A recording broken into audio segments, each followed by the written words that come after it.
Como ven sendo habitual dende hai uns 23 anos, sempre ao redor do día da súa morte, amigos e familiares de Ramón Sampedro, así como tamén membros da Asociación Dereito a Morrer Dignamente Galicia, volvéronse a reunir na praia sonense das Furnas, ese enclave tan ligado á figura do tetrapléxico sonense, para renderlle así unha cálida homenaxe. A deste ano foi ademais unha celebración especial, tras a recente aprobación da Lei da Eutanasia. El foi precisamente o primeiro cidadán en reclamar o dereito a unha morte digna no noso país. Queremos que unha lei necesaria e moi oportuna.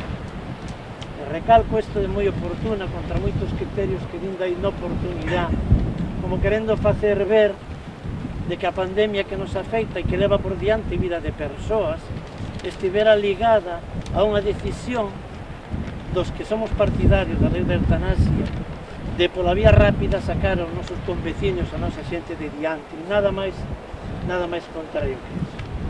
Somos defensores da vida e da vida digna, ali hasta onde cada un queira vivir, nin máis, nin menos. Non hai oportunidade que valga nin desoportunidade. Que yo digan a Ramón que pelexou durante tantos anos buscando esta oportunidade. Que sería dela a estas alturas se tivera que escoitar postrado na cama que alguén lle dixera que é inoportuno?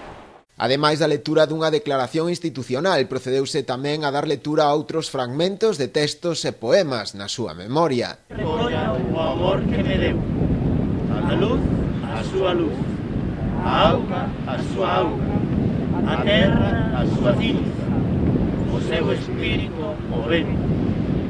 E alí, no mesmo lugar onde Ramón Sampedro faleceu en vida, segundo el mesmo dixo en numerosas ocasións, tras un golpe desafortunado ao tirarse ao mar, dende unhas rochas, realizouse tamén a tradicional ofrenda floral.